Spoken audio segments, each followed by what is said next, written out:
الحمدللہ رب العالمین والصلاة والسلام علی رسول اللہ صلی اللہ علیہ وسلم۔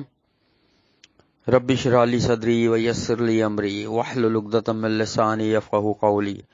سبحانک لا علم لنا الا ما علمتنا انک انت العلیم الحکیم۔ رب زدنا علما۔ ان الخیر الحدیث کتاب اللہ وخیر الہدی ہدی محمد صلی اللہ علیہ وسلم۔ اس دنیا میں اس حقیقت سے انکار نہیں کیا جا سکتا کہ جو چاہے امیر ہو، غریب ہو، بچہ ہو، بوڑھا ہو، جوان ہو، عورت ہو، مرد ہو، صحت مند ہو، بیمار ہو، ٹھیک ہے، اس کو دکھ، غم، پریشانی، ٹینشن، ڈپریشن، کوئی نہ کوئی چیز کہیں نہ کہیں جا کے ضرور ہوتی ہے، یا کسی نہ کسی صورت میں ضرور ہوتی ہے۔ کوئی انسان بھی ایسا نہیں ہے کہ جو یہ بولے کہ اس کو کبھی کوئی دکھ، غم، پریشانی، تکلیف، بیماری کچھ بھی کبھی نہیں ہوا۔ ایسا نہیں ہوتا۔ ایسا صرف اور صرف جنت میں ہے، وہ بھی مومنین کے لیے، کہ وہ نہ دکھ، غم، پریشانی کچھ نہیں ہوگا۔ اللہ سے دعا اللہ تعالیٰ ہمیں ان میں شامل کریں۔ ہم لوگ اخبارات میں پڑھتے رہتے ہیں، آئے دن ٹی وی میں دیکھتے رہتے ہیں، یا سوشل میڈیا میں فلاں نے خودکشی کر لی، فلاں نے بچوں کو مار دیا، فلاں نے بھائی کا قتل کر دیا، فلاں نے بہن کا قتل کر دیا، بیوی نے شوہر کو مار دیا زہر دے کے، شوہر نے بیوی کو مار دیا۔ یہ سب کیا ہے؟ پریشانیاں ہیں۔ بھائی بھائی سے لڑ رہا ہے، بہن بہن سے نفرت کر رہی ہے، ٹھیک ہے، ماں باپ اولاد سے الجھ رہے ہیں، اولاد ماں باپ سے الجھ رہی ہے۔ یہ ساری پریشانیاں وقت کے ساتھ بڑھتی جا رہی ہیں، اور اس کے قصوروار ہم خود ہیں۔ اللہ تعالیٰ قرآن میں فرماتا ہے جو تمہارے ساتھ پریشانیاں آتی ہیں وہ تمہارے اپنے ہاتھوں کا کیا دھرا ہے، اور حقیقت ہے۔ ایک ہوتی ہے آزمائش اللہ کی طرف سے، وہ الگ ہے، وہ آزمائش بالکل الگ ہے، اور ایک ہوتی ہے پریشانی جو آدمی کا اپنا عمل ہوتا ہے، کیا دھرا ہوتا ہے، اس کو پتا ہوتا ہے۔ بہت سی پریشانیاں جو ہے انسان کے اپنے ہاتھوں کی خرابی کی وجہ سے آتی ہے، ٹھیک ہے۔ تو بہرحال یہ دنیا کا حصہ ہے، پریشانی کا آنا، مصیبت کا آنا۔ اسلام چونکہ ایک ایسا دین ہے کہ جو انسان کی پیدائش سے لے کر موت تک، بلکہ قیامت تک کے تمام حالات کا حل پیش کرتا ہے انسان کے لیے،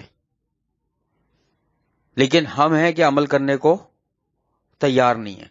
دیکھو اللہ تعالیٰ قرآن میں ارشاد فرماتے ہیں یقیناً ہم نے انسان کو بڑی مشقت میں پیدا کیا ہے۔ سورہ بلد کی یہ آیت ہے کہ مشقت میں، محنت، کام کاج کرنے والا پیدا کیا ہے، ٹھیک ہے۔ اور غم، دکھ، پریشانی کا آ جانا کوئی نئی بات نہیں ہے، یہ تو اس کائنات کے افضل ترین انسانوں یعنی انبیاؤں کو بھی آئیں۔ کائنات کے امام جو ہیں نبی صلی اللہ علیہ وسلم، ان کو بھی غم تھا۔ سب سے بڑا ان کو غم یہ تھا کہ اللہ تعالیٰ قرآن میں فرماتے ہیں کہ یہ لوگ اگر ایمان نہیں لائیں گے تو آپ کیا اس غم میں اپنی جان کو ہلاک کر لیں گے؟ سورہ کہف میں اللہ تعالیٰ ارشاد فرماتے ہیں ان کو اپنی امت کا کس قدر غم تھا۔ اور آج ہمیں کیا غم ہے؟ دنیا کا غم ہے، پیسہ، دولت، عزت۔ فلاں نے نیا ماڈل لے لیا، ہمارے پاس نہیں ہے۔ فلاں KFC میں کھا رہا ہے، ہم نہیں کھا سکتے۔ جو جس انسان کا لیول ہے نا، وہ انسان اس لیول پہ غم کا شکار ہے۔ مطلب دیکھو، ایک غریب آدمی ہے، غریب آدمی کی مثال دے رہا ہوں جو بہت چھوٹے علاقے میں رہتا ہے، اس کی یہ خواہش کبھی بھی نہیں ہوگی اس کے پاس لینڈ کروزر ہو۔ اس کی خواہش کیا ہوگی؟ یار دیکھو اس نے جو ہے نا یہاں سے سوٹ سلوایا، میں دیکھو میں رہ جاتا ہوں یار، وہ طارق روڈ سے شاپنگ کر رہا ہے، مجھے پیر بازار سے شاپنگ کرنی پڑتی ہے۔ مڈل کلاس طبقے کی کیا پریشانی ہے؟ یار اس نے سیوک کا نیا ماڈل لیا، میرے پاس تو سوئفٹ ہے یار، میرے پاس تو کورے ہے، میرے پاس تو آلٹو ہے، میرے پاس تو مہران ہے۔ جو ڈیفینس میں رہتا ہے اس کی کیا پریشانی ہے کہ یار دیکھو اس کا جو ہے نا ایک بنگلہ دبئی میں، ایک یورپ میں، ایک امریکہ میں، ایک وہ، ہم دیکھو یار کیسے ڈیفینس میں پڑے ہوئے ہیں یار، بس 2000 کے بنگلے میں ہم لوگ رہ رہے ہیں یار۔ وہ دیکھو کہاں دبئی میں اس کے 4 بنگلے ہیں، وہاں 5 بنگلے ہیں، وہاں سوئٹزرلینڈ میں 6 بنگلے ہیں۔ مطلب ہر انسان جو ہے نا زبردستی کی پریشانی اپنے اوپر ڈالی ہوئی ہے۔ اور نبی صلی اللہ علیہ وسلم نے کیا فرمایا کہ یہ دنیا مومن کے لیے قید خانہ ہے۔ ہمارے کتنے بھائی اور بہنیں بے نمازی مر رہے ہیں، کوئی فکر نہیں۔ ہمارا پڑوسی شرک اور بدعت میں مبتلا، ہمیں کوئی فکر نہیں ہے۔ ہمارے ارد گرد کتنی فحاشی اور عریانیت پھیل رہی ہے، ہمیں اس سے کوئی مطلب نہیں ہے۔ ہم اپنی دنیا میں مگن ہے بس۔ دعوت و تبلیغ کا کام دین کی اتنا اہم فریضہ جو اس امت نے چھوڑ دیا۔ خیر الامت کا لفظ اللہ تعالیٰ نے لقب اس امت کو دیا، خیر الامت ہو کہ تم برائیوں سے روکتے ہو اور نیکیوں کا حکم دیتے ہو اور لوگوں کو اچھی باتیں سکھاتے ہو، یہ قرآن کی آیت ہے، اور ہم نے وہ چھوڑ دیا ہے۔ تو ہمارے پاس جو ہے نا یہ پریشانیاں اور غم جتنی بھی ہیں دین سے دوری کی وجہ سے۔ تم اٹھا کے ہسٹری پڑھ لو، پچھلے 1500 سالوں میں جن قوموں کے عروج ملے، جن قوموں کو، وہ قرآن کی وجہ سے ملے، اور جب زوال آئے جن قوموں پہ، وہ قرآن کی وجہ سے آئے۔ تم کیا سمجھتے ہو یہ امریکہ، کینیڈا یہ عروج پر ہیں؟ ہرگز نہیں، ہرگز نہیں۔ میرا ایک دوست ہے، سویڈن میں رہتا ہے، وہ اس کا بھائی، تو وہ ایک ہاسپٹل میں ڈاکٹر ہے۔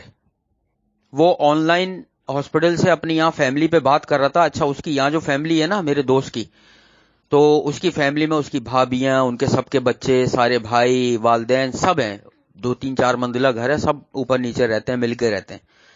تو جب وہ آن لائن بات کر رہا تھا نا، تو سارے کے سارے ویڈیو کے سامنے بیٹھے ہوئے تھے، آن لائن بات کر رہے تھے، بچے، بھابیاں، ان کے شوہر، ان کے بھائی، ان کی امی ابو، سب۔ تو اس کے ساتھ پیچھے ایک اور ڈاکٹر کھڑی ہوئی تھی جو انگریز تھی، عیسائی تھی۔ وہ کہنے لگی کہ یہ اتنے سارے کون لوگ ہیں؟ اس نے کہا یہ سارے ہمارے بھائی بہن ہیں اور بچے اور ماں باپ سب۔ وہ کہنے لگی یہ سب ساتھ رہتے ہیں؟ اس نے کہا ہاں، ہمارے یہاں پاکستان میں تو ساتھ رہتے ہیں۔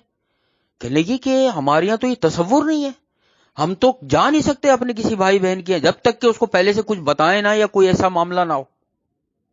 کہہ رہا آپ کو کتنے خوش قسمت ہو، وہ ترقی پر نہیں ہے۔ وہاں خودکشی کا ریشو امریکہ میں، فرانس میں، آسٹریلیا میں، سویڈن میں، یورپ میں، ڈنمارک، جرمنی سب سے زیادہ ہے خودکشی کا ریشو، کیونکہ ان کے پاس ہے ہی نہیں کچھ کرنے کو۔ یہ مت دیکھو انہوں نے اتنی ترقیاں کر لی ہیں، وہ دین سے بالکل دور ہے۔ سب سے زیادہ ڈپریشن اور اس کی جو لوگ اس میں چلے جاتے ہیں، سائیکولوجیکل ڈس آرڈر میں چلے جاتے ہیں، سب سے زیادہ گولیاں یورپ میں کھائی جاتی ہیں، امریکہ میں کھائی جاتی ہیں۔ مسلمانوں میں خودکشی کا ریشو سب سے زیادہ دنیا میں کم ہے، سب سے زیادہ۔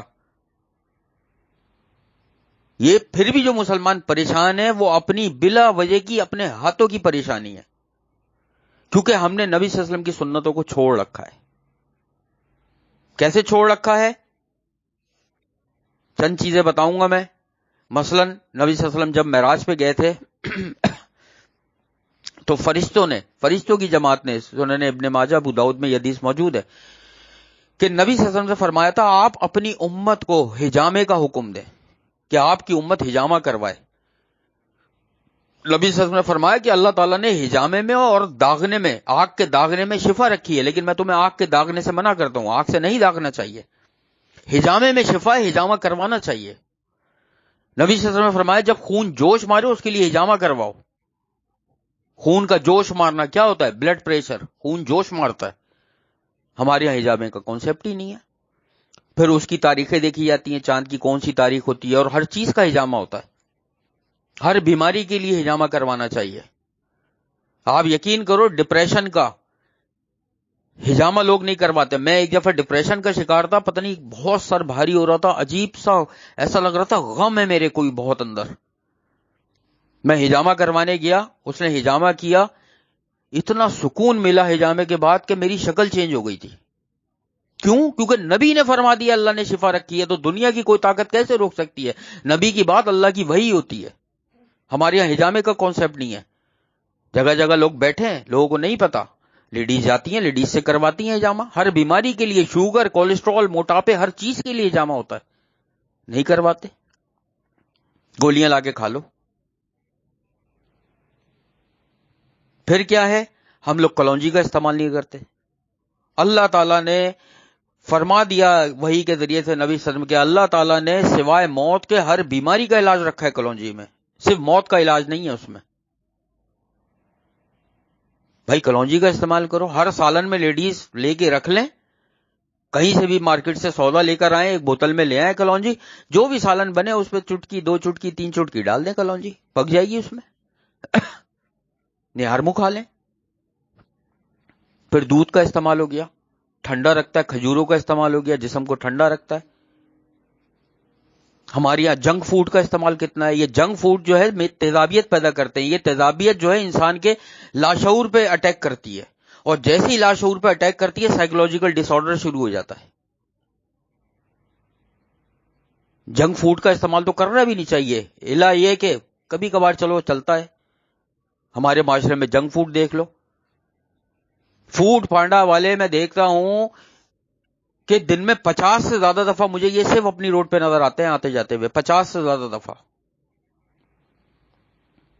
پورے شہر میں کتنے فوڈ پانڈا، اور پورے صبح سے رات تک 2 بجے تک 3 بجے تک چلتا ہے، یا پتہ نہیں 24 گھنٹے. کوئی کہہ رہا تھا کیا ہے لیڈیز کو کیا ہو گیا گھر میں کھانے نہیں بنا رہی ہیں، کچھ بھی ہے فوڈ آرڈر کر دو. یہ بیماریوں کی جڑ ہیں. یہ کولڈ ڈرنک کا استعمال یہ انتہائی جو ہے نا انسان کی صحت کے لیے نقصان دہ. یہ سر کا درد اور یہ ڈائریا اور یہ ساری شکایتیں کولڈ ڈرنک کی وجہ سے ہوتی ہیں. اتنے خطرناک کیمیکل ہوتے ہیں اس میں. ہمارے اپنے ہاتھوں کی پریشانی ہے یہ، ہم سنت سے دور ہیں. نبی صلی اللہ علیہ وسلم کھانے میں سبزیاں پسند کیا کرتے تھے، لوکی کدو نبی صلی اللہ علیہ وسلم کو بہت پسند تھا. ایک صحابی فرماتے ہیں کہ میں نے نبی صلی اللہ علیہ وسلم کو دیکھا کہ وہ کھانے کے بعد اس میں جو ہے نا پلیٹ میں کدو تلاش کر رہے تھے کہ کدو ہو تو میں کھا لوں. تو وہ صحابی کہنے لگے مجھے اس کے بعد سے کدو سے محبت ہو گئی. کدو بھی 2-3 طرح کے آتے ہیں، ایک کانسی پھل بھی کہلاتا ہے، ایک لوکی بھی کہلاتی ہے. کچھ لوگ اس کو بھی کدو کہتے ہیں، اس کو بھی کدو کہتے ہیں. انسان دونوں کھا لے، کیونکہ نبی صلی اللہ علیہ وسلم کی پسندیدہ غذا تھی. اور نبی صلی اللہ علیہ وسلم کسی بھی دعوت میں جب تک نہیں جایا کرتے تھے جب تک کہ معلوم نہ کر لیں کہ وہاں کھانے میں کیا ہے، نہیں جایا کرتے تھے. صرف ایک دفعہ ہوا تھا ایسا کہ نبی صلی اللہ علیہ وسلم چلے گئے تھے کسی کے یہاں بلانے میں، اور وہاں پہ پھر پتہ چلا سانڈا ہے. تو نبی صلی اللہ علیہ وسلم نے اپنا ہاتھ کھینچ لیا. تو صحابی پوچھنے لگے کہ کیا یہ حرام ہے؟ نبی صلی اللہ علیہ وسلم فرمایا نہیں، بس یہ عرب میں نہیں ہوتا اس لیے میری طبیعت نہیں مانتی کہ میں اس کو کھاؤں. تو صحابی فرماتے ہیں کہ میں نے کھایا، صحیح بخاری کی حدیث ہے، اور نبی صلی اللہ علیہ وسلم میری طرف دیکھ رہے تھے. وہ حرام نہیں ہے، لیکن نبی صلی اللہ علیہ وسلم فرمایا میری طبیعت نہیں مانتی. تو ہم لوگ یہ سوچیں کہ ہم کر کیا رہے ہیں. کھانے سے پہلے ہاتھ دھونا، کھانے کے بعد ہاتھ دھونا. نبی صلی اللہ علیہ وسلم فرمایا کہ کھانے کی برکت جو ہے وہ کھانے کی بیچ میں ہوتی ہے. پہلے اپنے سامنے سے کھاؤ، سائڈ سے کھاؤ، بیچ کا آخر میں کھاؤ. ہمارے یہاں جو ہے نا پہلے دوسری طرف سے کھایا جاتا ہے، سامنے والی طرف سے یعنی، اور پھر بیچ سے کھایا جاتا ہے، پھر اپنے جو سامنے ہوتا ہے اس سے کھایا جاتا ہے. نبی صلی اللہ علیہ وسلم ٹیک لگا کے نہ کھانا کھایا کرتے تھے نہ پانی پیا کرتے تھے. ہمارے یہاں ٹیک لگا کے کوئی مسئلہ نہیں، کرسی پہ بیٹھے ہیں، ڈائننگ ٹیبل کا رواج آ گیا، ڈائننگ ٹیبل پہ بیٹھے ہوئے اور کرسی سے ٹیک لگا کے مزے کھا رہے ہیں. نبی صلی اللہ علیہ وسلم کا طریقہ نہیں ہے، یہ معدے میں تیزابیت پیدا کرتا ہے. نبی صلی اللہ علیہ وسلم فرمایا کہ اپنے پیٹ کو ایک حصہ پانی کے لیے رکھو، ایک حصہ خالی رکھو، ایک حصہ کھانا کھاؤ اگر زیادہ سے زیادہ کھانا ہے تو. حقیقت ہے، تاکہ بھاری پن پیدا نہ ہو. یہ بھاری پن موٹاپا لاتا ہے، اور پھر موٹاپا سستی لاتا ہے، سستی عبادت میں خلل پیدا کرتی ہے. تو ہم لوگ نبی صلی اللہ علیہ وسلم کی سنتوں سے دور ہیں. کھانے سے پہلے بسم اللہ پڑھنا، کھانا کھانے کے بعد اللہ کا شکر ادا کرنا، جو نبی صلی اللہ علیہ وسلم نے دعا پڑھی تھی الحمدللہ الذی اطعمنی ھذا ورزقنی من غیر حول منی ولا قوت. اور بھی اس کے علاوہ دعائیں جو آسان ہو، جس کو جو یاد ہو وہ پڑھ لے. تو ہم لوگ نبی صلی اللہ علیہ وسلم کی سنتوں سے اور دین اسلام سے دور ہیں، اسی لیے ہمارے ساتھ یہ ٹینشن پریشانیاں ہیں، انسومنیا، نیند کا نہ آنا. ہمارا کھانا دیکھو رات 10 بجے، 11 بجے، 12 بجے کھانا ہوتا ہے، اس کے بعد سونے کے لیے لیٹ ہوتا ہے. تو بھائی مغرب کے بعد کھانا ہو جانا چاہیے اصولاً، کہ انسان مغرب کے بعد کھانا کھا لے، تھوڑی دیر میں عشاء ہو، عشاء پڑھے اور بس سونے کی تیاری. نبی صلی اللہ علیہ وسلم جو ہے وہ مغرب سے عشاء کو سونے کو منع کیا کرتے تھے، اور عشاء کے بعد کسی کے گھر جانے کو منع کیا کرتے تھے، باتیں کرنے سے منع کرتے تھے. یہ طریقہ نہیں تھا. ہمارے یہاں سسٹم الٹا، اور ہم سب جو پریشان ہیں، ہمارے ساتھ جو ٹینشنیں، بیماریاں، کولیسٹرول اور شوگر، وہ صرف اسی وجہ سے کہ ہم نے دین اسلام کی بہت ساری چیزیں چھوڑ دی ہیں. پھر ہمارے یہاں سیدھے ہاتھ سے کھانا. پھر ہم کیا کریں گے، چاول جو ہے وہ اسپون سے کھائیں گے، فورک سے کھائیں گے، اپنے آپ کو معیار بناتے ہیں. جبکہ نبی صلی اللہ علیہ وسلم 3 انگلیوں سے کھایا کرتے تھے. 3 انگلیوں سے کھانا سنت ہے. 3 انگلیوں سے، پورے 4 یا 5 انگلیوں سے نہیں، 3 انگلیوں سے. استعمال نہیں کرنا چاہیے 2 انگلیاں، 3 انگلیوں سے کھائے بندہ. کیوں؟ کیونکہ ہاتھ میں ایسی اللہ تعالیٰ نے وہ رکھی ہے کہ اس سے کھانا جلدی ہضم ہوتا ہے. اور یہ کر کے دیکھنا کبھی. روٹی تو خیر کوئی بھی اس سے نہیں کھاتا اسپون سے، لیکن چاول کھاؤ نا، تم 3 انگلیوں سے کھاؤ، دیکھنا کتنا مزہ آتا ہے، ایسا لگتا ہے واقعی چاول کھانے میں مزہ آیا ہے. بس یہ اللہ کی شان ہے. پھر نوالا گر جائے اس کو صاف کرو، مٹی صاف کرو، کھا لے آدمی، شیطان کے لیے نہ چھوڑے. ہمارے یہاں ایک سب سے بڑا مسئلہ یہ ہے، کسی نے پلیٹ میں اگر چھوڑ دیا کوئی چیز تو دوسرا بندہ نہیں کھائے گا، یہ جھوٹا ہے. کیوں؟ ابے بھائی ماں باپ ہیں، بہن بھائی ہیں، اولادیں ہیں، ایک دوسرے کا کھا لو، اس میں برکت ہوگی. وہ اٹھا کے کسی کا جھوٹا سالن یا چاول یا وہ ڈسٹ بن میں ڈال دیا جاتا ہے. یہ بے برکتی ہے رزق میں. اور پھر ہم شکایتیں کرتے ہیں کہ نوکریاں نہیں لگ رہی، کاروبار نہیں چل رہا، پریشانی آ رہی ہے. پریشانی اپنے ہاتھوں کی ہیں، ہم اپنے ہاتھوں کا جو ہے نا یہ سامنا کر رہے ہیں جو پریشانی ہمارے لیے آ رہی ہیں. اچھا، پھر کھانے میں عیب نکالنا، یہ پھیکا ہے، یہ میٹھا ہے، یہ پتلا ہے، یہ گاڑھا ہے، یہ براؤن ہے، یہ کالا ہے. نبی صلی اللہ علیہ وسلم کبھی بھی عیب نہیں نکالا کرتے تھے. جو چیز ناپسند ہوتی تھی ہاتھ اٹھا لیا کرتے تھے، نہیں کھاتے تھے، لیکن کبھی بھی عیب نہیں نکالتے تھے، کھانے کی برائی نہیں کرتے تھے. پھر نبی صلی اللہ علیہ وسلم کی پسندیدہ غذائیں، سرید. نبی صلی اللہ علیہ وسلم نے ارشاد فرمایا کہ سرید کھانوں کا سردار ہے. سرید کیا ہوتا ہے؟ کہ روٹی کو سالن میں بھگو کے چورا کر کے جو بھگوتے ہیں نا، سالن میں پکایا جاتا ہے، یا کچھ لوگ بغیر پکائے بھی شوربہ لیا اور اس میں روٹی کا چورا کر کے ڈالا، اس کو ملا اور وہ کھاتے ہیں. بہترین غذا ہے، اس سے اچھی میں سمجھتا ہوں کوئی چیز نہیں ہے. ہمارے یہاں اس کو آکورڈ سمجھا جاتا ہے. پھر نبی سے فرمایا جس گھر میں سرکہ ہو وہ بہترین سالن ہے. سرکے کا استعمال نہیں ہے ہمارے یہاں گھروں میں، سرکے کو پتہ نہیں کیا سمجھتے ہیں. پھر اس کے علاوہ کھانا کھانے کے بعد کلی کرنا، اپنی پلیٹوں کو پورا صاف کرنا، اس میں کچھ بھی نہ چھوڑنا. یہ ساری برکت والی چیزیں جن سے ہم دور ہیں. پھر ہمارے یہاں کوئی مہمان آ جائے تو اچھی سے اچھی چیز اس کے آگے رکھنا. پھر ہم کسی کے یہاں جائیں تو خیر و برکت کی دعا کرنا نبی صلی اللہ علیہ وسلم سے ثابت ہے. ہم لوگ وہ کرتے ہی نہیں ہیں. نبی صلی اللہ علیہ وسلم سے دعائیں ثابت ہے کہ نبی صلی اللہ علیہ وسلم کیا دعا کیا کرتے تھے. ہم لوگ اس چیز سے دور ہیں بالکل. تو بات یہ ہے. اچھا پھر کیا ہے؟ جس کو بھوک لگ رہی ہے وہ نکال کے کھا لو، یہ کیا طریقہ ہے؟ نبی صلی اللہ علیہ وسلم مل کے کھایا کرتے تھے، صحابہ کرام کے ساتھ مل کے، اپنی زوجاؤں کے ساتھ مل کے کھایا کرتے تھے. کھانا سب مل کر کھائیں. کھانے کے دوران اچھی گفتگو کریں، اور چھوٹے بچے اگر بیٹھے ہوئے ہوں تو ان کو اپنے ہاتھ سے کھلائیں تاکہ کھانا ضائع نہیں ہو. اور اپنے لیے کوئی کھانا خاص نہیں کرے کہ یار یہ میرا حصہ ہے. کوئی چیز آئی اگر تھوڑی سی اس میں سے نکال لی ہے تو میں کھاؤں گا بس، یا میں کھاؤں گی. یہ غلط طریقہ ہے بالکل.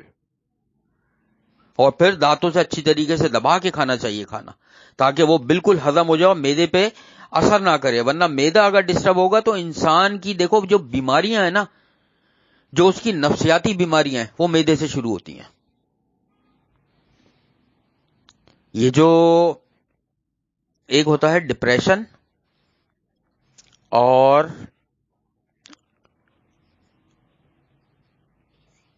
اینزائٹی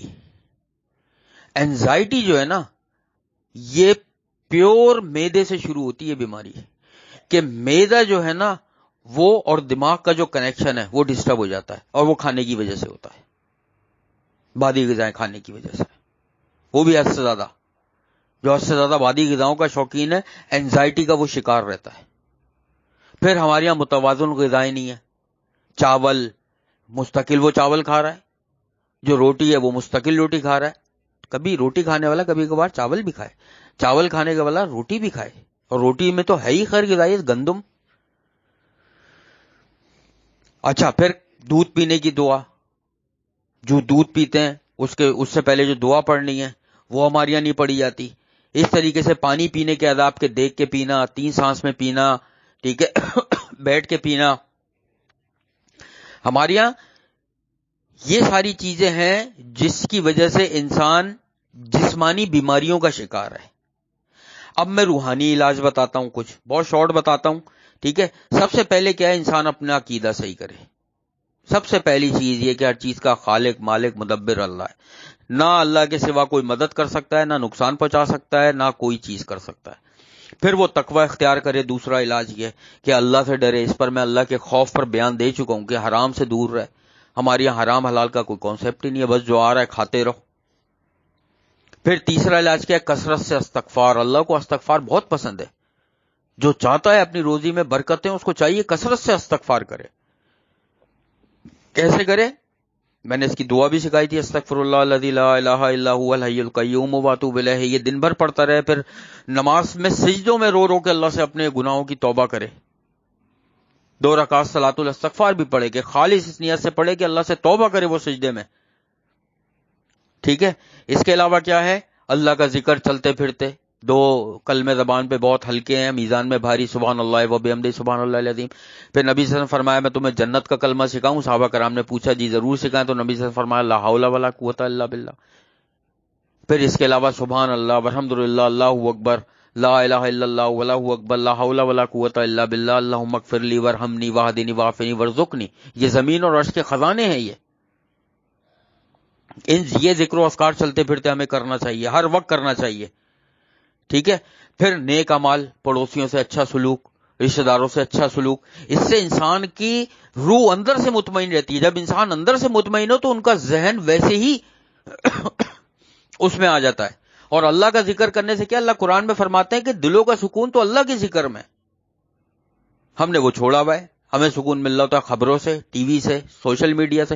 اس سے بالکل دور رہنا چاہیے. سب سے زیادہ ٹینشن اور ڈپریشن ٹی وی اور میڈیا کی وجہ سے آتا ہے ہمارے اندر. ٹھیک ہے. اس کے علاوہ ایک سچا مسلمان جو ہوتا ہے اس بات کو جانتا ہے کہ اس دنیا میں جو بھی چھوٹا موٹا غم، بڑا پریشانی، سب کچھ اللہ کی طرف سے ہوتی ہے. یہاں تک کہ نبی صلی اللہ علیہ وسلم ارشاد فرمایا، متفق علیہ، یہ روایت ہے کہ ایک مسلمان کو ایک کانٹا بھی چھپتا ہے نا تو اللہ تعالیٰ اس کے بدلے اس کے گناہوں کو بخش دیتا ہے. تو انسان یہ سوچے اگر کوئی پریشانی آئی بھی ہے تو وہ صبر کرے، اللہ تعالیٰ اس کے گناہوں کو بخشے گا. پھر ہم موت کو یاد نہیں کرتے اپنی. اس پر بھی پورا بیان دے چکا ہوں میں کہ کثرت سے صحابہ کرام یاد کیا کرتے تھے موت کو. موت کو یاد کرنا چاہیے کثرت سے، کیونکہ مرنے کے بعد جانا ہی اللہ کی طرف ہے. ہم دنیا میں اتنا مگن رہتے ہیں کہ ہم موت کو بھول جاتے ہیں، اسی لیے ہم پریشانیوں کا شکار رہتے ہیں. پھر اللہ تعالیٰ سے دعا کرنا، ہر مشکل ہر پریشانی کی دعا اللہ تعالیٰ سے کرنی چاہیے. صبح شام کے اذکار میں کیا پڑھتے ہیں؟ اللہم انی اعوذ بک من الہم والحزن والعجز والکسل والبخل والجبن وذل الدین وغلبۃ الرجال. یہ ساری دعائیں اس میں آ گئیں کہ میں غم سے، پریشانی سے، بڑھاپے سے، سستی سے، کاہلی سے، بدبختی سے، ٹینشنوں سے، ڈپریشن سے، انزائٹی سے اللہ کی پناہ میں آتا ہوں. یہ ہر شام نبی صلی اللہ علیہ وسلم 3 بار پڑھا کرتے تھے یہ دعا. ہم انہی سب چیزوں سے دور ہیں تو اس پریشانی مصیبتوں کا شکار ہیں ہم لوگ. پھر نبی صلی اللہ علیہ وسلم عافیت مانگا کرتے تھے اللہ تعالیٰ سے. اللہم انی اسألوک العفو والعافیہ فی دینی والدنیا والآخرت. پوری ایک دعا ہے یہ کہ دین اور دنیا کی عافیت مانگا کرتے تھے نبی صلی اللہ علیہ وسلم. ہم وہ دعائیں یاد نہیں کرتے. پھر نبی صلی اللہ علیہ وسلم پر کثرت سے درود بھیجنا. جو بندہ ایک دفعہ نبی صلی اللہ علیہ وسلم پر درود بھیجتا ہے اللہ تعالیٰ اس کے 10 گناہوں کو مٹاتا ہے، 10 نیکیاں اس کے نامہ اعمال میں لکھتی ہیں، 10 بار رحمتیں نازل کرتا ہے اللہ تعالیٰ اس کے اوپر. ہم اس سے دور ہیں. اور نماز تو ہے ہی مین، اور نماز سکون سے پڑھنے کی ہے. ذہن میں رکھو، ہر بندہ یہ سوچے 2 رکعت، ایک ایوریج نماز کا ٹائم بتاؤں 5 سے 6 منٹ ہے. 2 رکعت اگر کوئی سنت یا وتر یا سنت یا نفل پڑھتا ہے تو 5 منٹ کم سے کم 6 منٹ میں اس کو ٹائم دیکھ کے پڑھے اپنی نارمل اسپیڈ سے، اور دیکھے وہ کتنی دیر میں پڑھ رہا ہے. اور جو 4 رکعت والی نماز ہے کم سے کم وہ 11 منٹ 12 منٹ لگنے چاہیے اس میں. ہمارے یہاں 10 11 12 منٹ میں ظہر کی 4 سنتیں، 4 فرض، 2 سنت، 2 نفل، دعا، سب کچھ ہو جاتا ہے. میں تم لوگوں کو اسی لیے کہتا ہوں کہ اپنے سامنے اسٹاپ واچ رکھو، گھڑیاں رکھو موبائل میں کر کے، اور پھر نیت باندھ کے نماز پڑھو اپنی جو نارمل پڑھتی ہو. اس وقت یہ سوچ کے نہیں کہ یار ہمارا ٹائم نوٹ ہو رہا ہے. اپنی نارمل نماز پڑھو اور نارمل میں یہ دیکھو کتنی دیر میں ختم کری، سلام پھیرنے کے فوراً بعد دیکھو کتنی دیر میں ختم ہوئی. 2 رکعت والی ہے تو کم سے کم 6 منٹ میں ختم ہونی چاہیے. وہ سکون سے پڑھنی ہے، آرام آرام سے پڑھنی ہے، سجدے لمبے کرنے ہیں، رکوع لمبے کرنے ہیں. اور جو 4 رکعت والی ہے وہ کم سے کم 11 12 منٹ میں ہونی چاہیے کم سے کم. صرف اسی وجہ سے کہتا ہوں کہ وہ جو سکون ملتا ہے نا وہ انسان کی ڈپریشن، اینزائٹی ختم کرتا ہے. پھر کیا ہے 11واں علاج کہ اللہ کے راستے میں جہاد. یہ جذبہ پیدا کرنا کہ یار ہمیں کافروں سے لڑنا ہے. ہم یہاں مسلمان دنیا کمانے کے لیے نہیں آئے ہیں، وہ اللہ کا دین مٹاتے چلے آ رہے ہیں. کوششوں میں ہمیں ہر وقت تیار رہنا ہے کہ ہم ان کا مقابلہ کیسے کریں گے. پھر اللہ تعالیٰ کی نعمتوں کا شکر ادا کرنا. ہم دوسرے کو دیکھ کے حسد میں مبتلا ہو ہوتے ہیں. حسد تمام بیماریوں کی جڑ ہے. انٹرنل جتنی بیماریاں شروع ہوتی ہیں وہ حسد سے شروع ہوتی ہیں. کہ انسان کا ڈپریشن یا کوئی بھی چیز ہو وہ حسد سے شروع کی. فلاں کے پاس کیسے آ گیا, میرے دشمن کے پاس, یا میری سب سے زیادہ اس سے لگتی ہے اس کو کیسے ترقی مل گئی, اس کو کیسے مکان مل گیا. وہ بھائی اللہ کی نعمتیں اللہ جس کو چاہے دے. جو انسان کے پاس ہے اس پہ شکر ادا کرے, وہ کہ ہمیں اللہ نے یہ دیا ہم اس کا شکر ادا کرتے ہیں. بس جو اللہ نے زندگی دی ہے, جو چیزیں دی ہیں, وہ اللہ کا ہم شکر ادا کرتے ہیں. پھر ہر کام کرنے سے پہلے استخارہ, اس پہ بھی میں تفصیلاً بتا چکا ہوں استخارے کا پورا طریقہ اور سب کچھ, کہ نبی صلی اللہ علیہ وسلم صحابہ کرام کو استخارے کی دعا ایسے سکھایا کرتے تھے جیسے کہ صحابہ کرام فرماتے ہیں کوئی آیت سکھاتے تھے قرآن کی.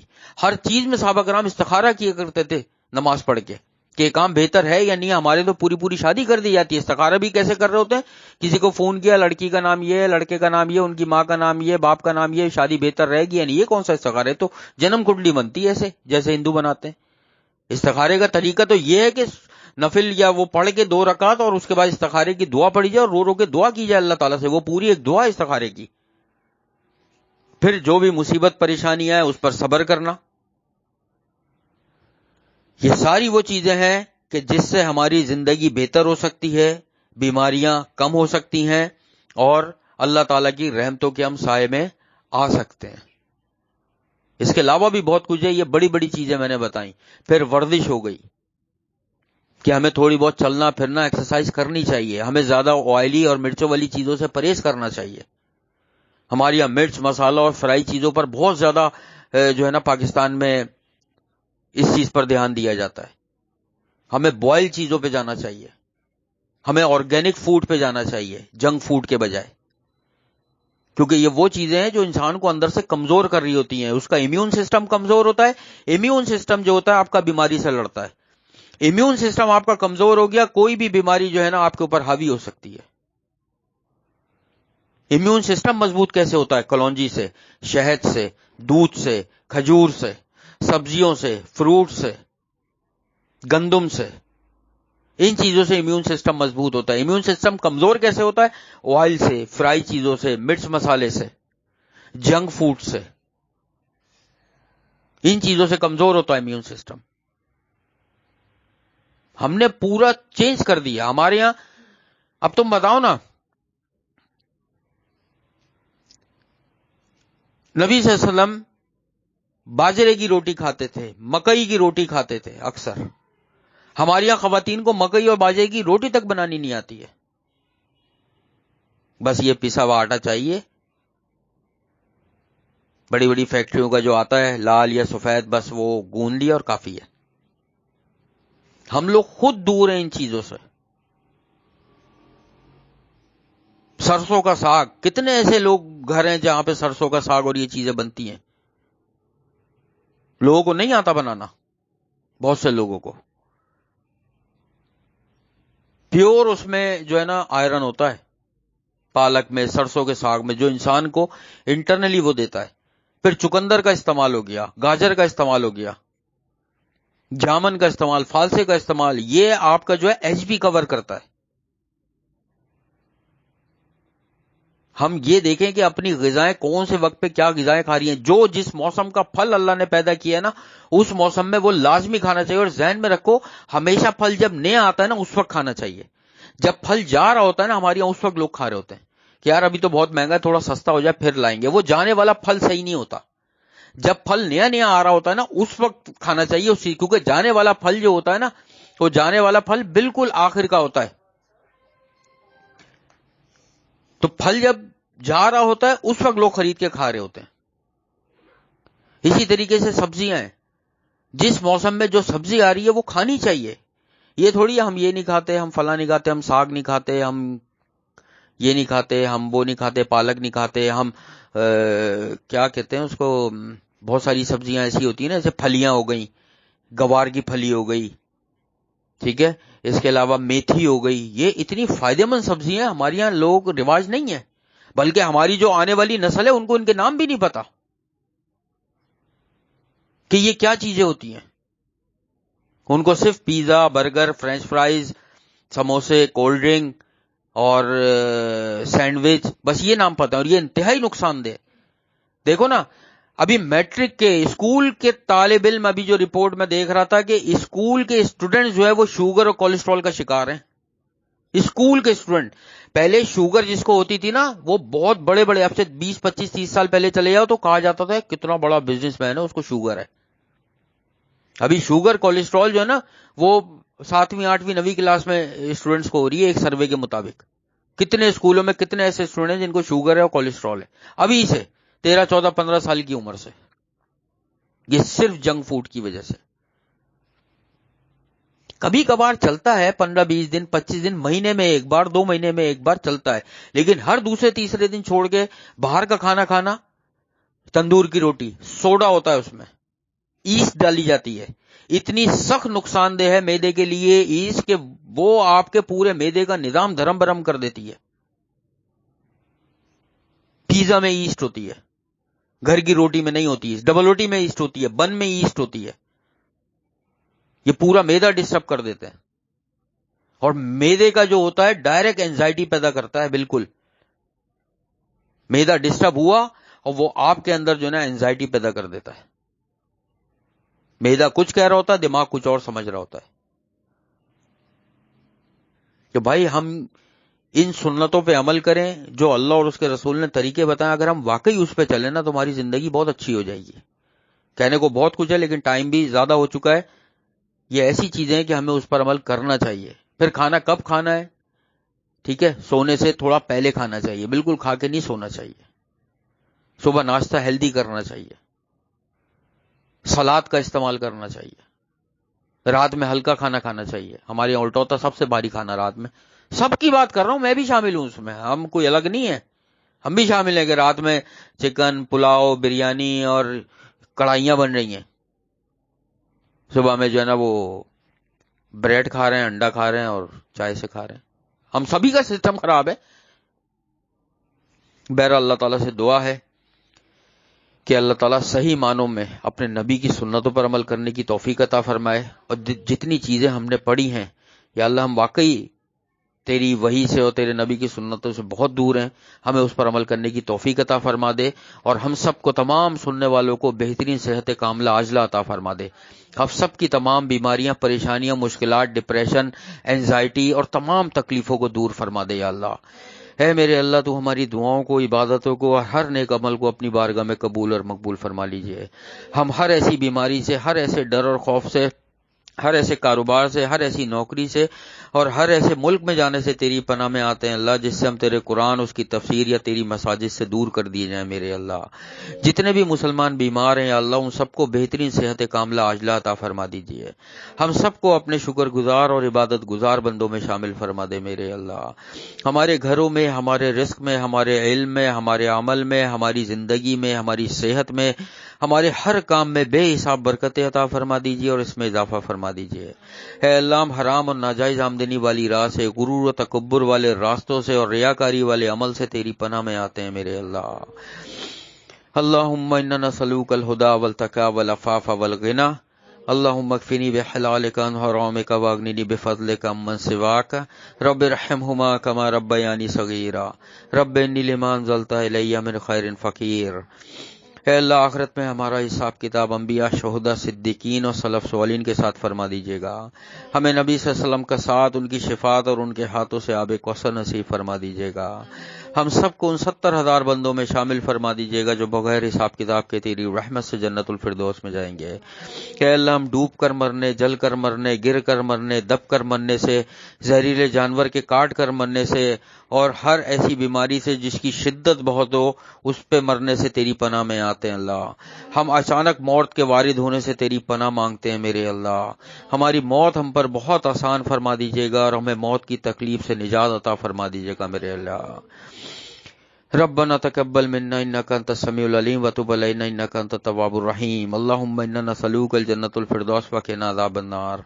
اللهم انا نسألوك الجنة الفردوس وقنا عذاب النار. اللهم انا نسألوك الجنة الفردوس وقنا عذاب النار. سبحان الله عما يصفون وسلام على المرسلين والحمد لله رب العالمين. آمين ثم آمين. اللهم آمين.